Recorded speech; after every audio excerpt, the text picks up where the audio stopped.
Mun kula terangno nggih masalah salat nggih. Terus kula tak terangno dari awal redaksi ini Nabi, terus kula terangno hukum fikih. Badhe niku nembe kula terangno ilmu filosofine salat.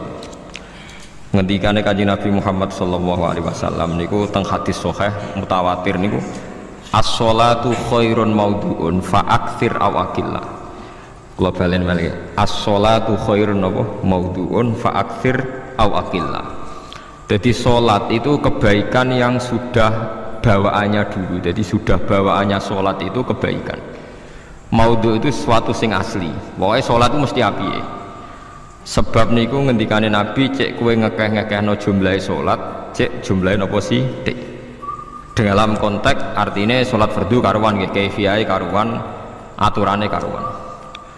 Terus sholat ini wonten disebut an-naflul mutlak atau sunat mutlaqah. An-naflul mutlak atau sunat mutlaqah itu pantangannya hanya 3, enggak boleh ba'da subuh hatta tatlu asyamsu sampai srengenge napa meletek. Enggak oleh pas waktu zawal. Nggih niku antarane mriki pinten nak dhuwur nggih 12:05 menit. Wis pokoke meh dhuwur niku mboten angsal. Iki jenenge wektu napa? Zawal. Terus nomor 3 ba'da asar nganti napa? Surupe napa? Srengenge.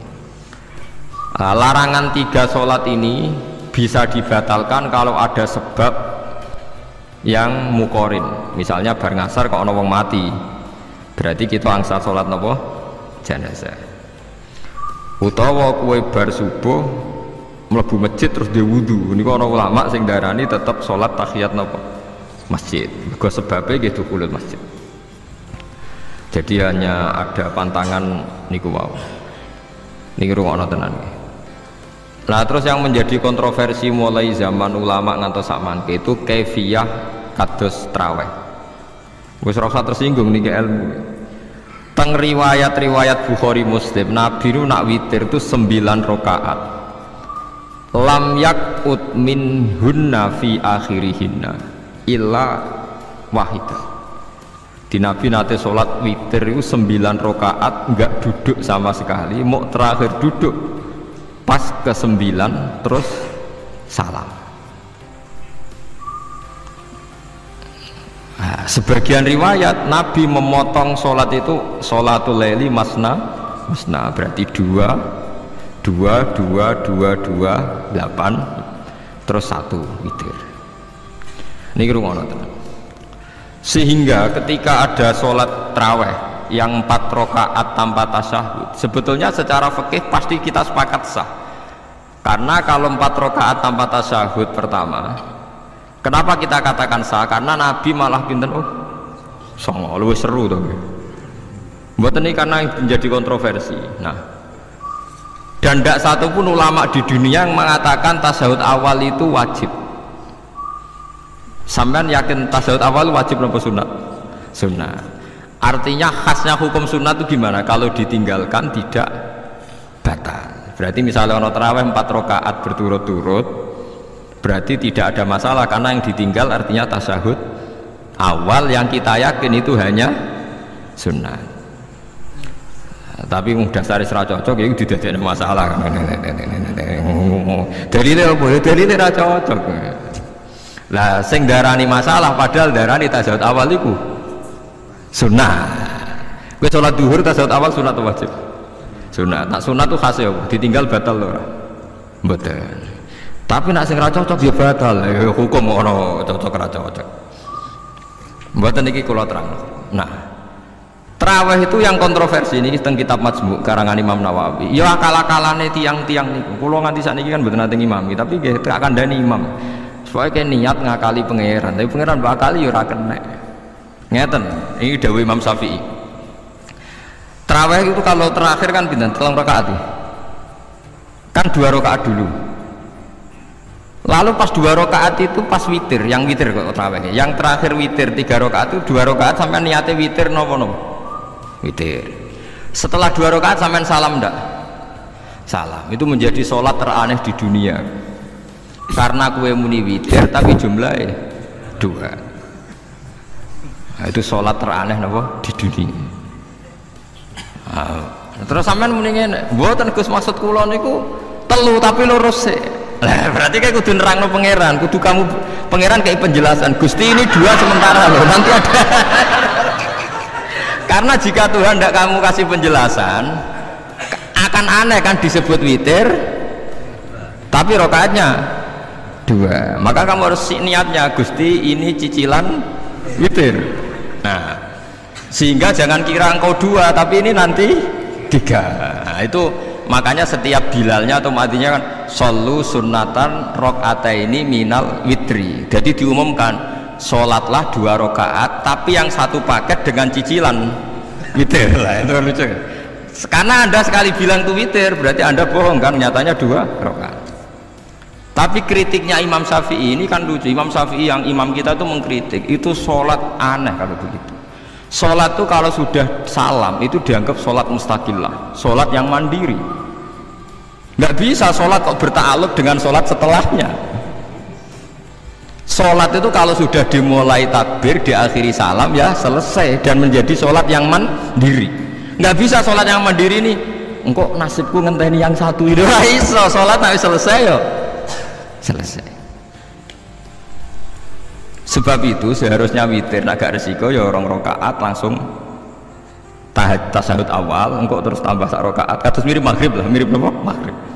Tapi itu kan masalahnya tidak populer juga. Nah itu akhirnya diakali wong solu sunatan minal witri ya tembrikin ono minal witri kan itu kalau diterjemahkan sholatlah kalian paket witir tapi ganjil sih, paket witir tapi gendep sih, tapi sementara Gusti tapi kan kita masih bingung itu cara pangeran juga bingung tenan ngadepi. Nah makanya itu nak cara kula ya ora usah dijerok-jerokno pokoke ngono iku. Ya jadi barang keliru kadang ya muga-muga sepuro pangeran ya ora usah. Jadi nak sholat ya nak cara Sayyidina Utsman itu memang beliau bilang 2 rakaat itu berdiri sendiri karena sholat itu setiap 2 rakaat selesai, setelah salam itu selesai. Nanti yang witir ya 1 itu. Makanya 2 itu ora usah ana witir-witiran cara Sayyidina Utsman. Muga Nabi dawuh wa autir biwahidatin, kemudian sholat-sholat anda yang 2 itu ditutup witir. Berarti ya yang sholat kedua ya sholli sunatan ya biasa saja nafal mutlak, nggak usah nyinggung-nyinggung nopo witir. Loh ini penting sekali karena nyatanya ada witir kan, nyatanya tidak nopo witir. Lah nanti yang 1 terakhir witir. Ya tapi adatnya ngoten niku. Jadi ini perlu sampean ketahui. Sholat itu memang banyak masalah di secara fikihnya karena tadi kalau sampean niat witir setiap sudah salam itu kan berarti selesai dan berdiri sendiri. Lah kok suwe-suwe nak rakaat sing terakhir batal lah berarti sing ngarepe melok batal. Mergo sak paket koyo capres mbek napa? Cawapres. Ya ora iso salat kok ono. Nah itu paham ya. Terus niku kaifiah sholat. Di sampean memang akal-akalan tenggene witir pun bener solu sunnatam minal witri rokaataini. Jadi niku rondok bener ya rondok ngawur. Dadi ngomong ngawurnya itu tadi wong sholat itu mustaqillah setelah ditutup salam selesai kok bergantung. Hanya nasib 2 ini kan bergantung setelahnya kan. Mana ada sholat kok sudah ditutup berkaitan. Mulane kula niku nak witir ya ora tau tak niati witir. Mun kula ora cocok mbek pengumuman niku ora pati cocok. Tapi kan kula makmum. Ora malek dihisab kan cara salah ya. Usolli sunatan anut imam teng ati kula pun soalnya nah salah ya malah salah, nak bener ki melok napa? Bener. Tepak-tepakan ngoten mawon. Jadi kula niku wong alim fikih tapi paling tersiksa mergo kalah mbek adat, kalah mbek napa? Adat. Nentang adat ora apik. Jare Nabi kono umume wong ya melok umume wong. Nak mau yang pintu ya melok nopo pintu. Nah itu ngintikan Imam Syafi'i harusnya punya rasa malu orang yang mengatur sholat sedemikian rupa. Sebetulnya sholat itu niatem salah lah, kelira-keliru lawung sholat itu wis apik, ora usah detail-detail nopo niat. Lalu dari Imam Syafi'i kowe mlebu masjid niat duha ya untuk tahiyat masjid, niat tahiyat masjid nak nek wektu duha ya untuk duha. Karena wis barang apik, piye-piye tetep apik. Jadi ora usah ribet-ribet niat ngono bae wong barang apik. Paham ya? Tapi kan sederhana kan sebenarnya kita tidak perlu bulat. Tidak perlu apa? bulat. Paham gitu. Terus ini penting. Nah, terus yang ketiga masalah kesunatan jamaah dan tidak. Ini kalau terang detail. Menurut hukum fikih, tahajud itu jelas gak disunatkan jamaah. Witir juga gak disunatkan jamaah. Tapi semua ulama yang bilang tidak disunatkan itu gak ada yang memfatwakan hak batal kalau berjamaah. Jadi tidak ada yang bilang dikatakan batal kalau jamaah. Cuma tidak disunatkan jamaah. Tapi Rasulullah itu pernah main di salah satu sahabat di waktu duha. Sahabat itu sakit, ingin ngundang Rasulullah, kepengen dalamnya di kenangan nanti tinggi sholat sinten Rasulullah. Ternyata Rasulullah ketika sholat, anak-anak dan istrinya yang sakit tadi ikut jamaah dan Nabi membiarkan. Bahkan Nabi sempat ngatur soft. Padahal itu satu bentuk sholat yang kategorinya nggak disunatkan apa? Jamaah. Itu makanya Imam Nawawi bilang sholat-sholat yang nggak disunatkan jamaah itu masih boleh jamaah, seperti witir, duha. Nggih, tapi aja terus jadi gerakan tahajud bersama. Nah niku kula ora cocok nih. Wong ora kepengin tahajud kok dijak mung. Kula nggih nate dipamiti Gus nek ana tahajud bersama. Cangkem ora usah. Wong sing ngeloni bojone yo lagi ibadah, bocah ibadah sing ora enak ngene lho. Mergo jare Nabi wis jelas wa fi buti ahadikum sedekah. Tadi aku malah lucu. Wis ibadah kok bocah apa? Ibadah. Jadi sing ngeloni, lho ngeloni ra kudu ngeloni bojo, ngeloni anak iku ya napa? Ibadah. Takokno ruhen. Nak ngeloni bojo gak di masa depan ngeloni apa? Anak. Ngeloni anak nggih napa? Ibadah. Ning omah jaga anak bojo timbang dhewean nggih napa? Ibadah. Mulane kula nu rapati cocok nek ana tahajud bersama. Oleh tapi aja dadi gerakan. Nak sing pun nglampahi nggih monggo. Sing umate seneng nggih monggo, itu tetap baik. Tapi baiknya bergantung sejauh mana ini tidak dimasalkan. Sekali dimasalkan tetap tidak napa baik. Karena nanti punya akibat yang sedang baik diajak baik yang lain, dari baik nikmat menjadi baik gremeng, itulah itu perkara kan. Hanya orang kan sepakat kan nak ngumpuli bojo ibadah, kabeh ulama sepakat kan. Dan itu penggemarnya banyak. Terus dijak ibadah yang penggemarnya sedikit. Dasar imamnya ra cocok lah, itu kan resiko agama dikomentari kan tinggi. Makanya tidak usah dimasalkan. Sing kelon ya keben, sing turu gitu kok keben karena turu ki ibadah. Turu niku mari ra maksiat. Wong zina mergo apa? Mergo ora turu. Wong maling mergo ora turu.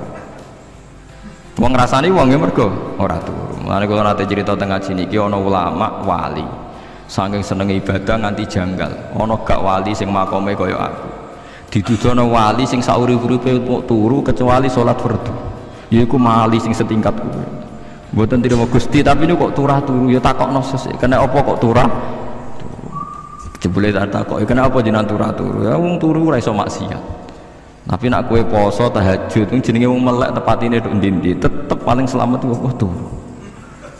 Akhirnya ngakoni jebule alim kuwe lah ya, dadi turu iku iso dadi wali. Ke wong turu ora ngarah zina, ora ngarah maling, ora ngarah ngrasani wong. Dadi mulane akeh wali sing berangkat saka napa turu. Mulane Ashabul Kahfi iku wali sing kramate iku turu suwi. Mergo turu iku nak tepak. Niku iso dadi napa? Wali. Mulane kenapa kramate Ashabul Kahfi napa? Turu, tapi aja tiru. Iki cerita ilmu, cerita ilmu ora kudu setuju niku niki ilmu. Difaham ya terus. Kula piyambak pribadi belum pernah tahajud jamaah sama istri saya. Kula piyambak jarang tahajud. Tapi memang saya beritahu kalau sholat yang kesunatannya itu tidak jamaah, sebaiknya jangan dipaksakan jamaah. Karena kadang fadilahnya disirron. Kalau baleni malih seperti sedekah. Kalau zakat wajib itu sebaiknya diumumkan supaya orang tahu bahwa dia sudah melakukan kewajiban. Tapi kalau zakat tidak wajib sebaiknya sirron, sebaiknya rahasia. Begitu guys sholat jamaah itu kenapa baik di sholat fardu? Karena kalau yang tidak jamaah kan dikira dia tidak sholat. Makanya kesunatannya sholat fardu jamaah. Tapi selalu potensi riya, sum'ah, pamer itu ada, sehingga ada sholat-sholat yang dari awal didesain supaya tidak kelihatan orang. Yaitu sholat nggak usah berjamaah, plus baik di rumah. Semua ulama ijma sholat sunat itu baik di rumah apa di masjid? Di rumah. di rumah, di dalam kamar sama di kamar tamu, ruang tamu, baik di dalam kamar. Bahkan Nabi nyebut sholat fiko ibaitiha, di kamar paling dalam. Nah, bagaimana mungkin sholat yang sudah didesain sirron begini, misalnya kayak tahajud, disunatno bengi-bengi ben ra wong roh, disunatno ning jero kamar ben wong ra roh, jebule jamaah kan jadi aneh kan. Tapi kan nentang ya goblok, barang apa kok mbok tentang.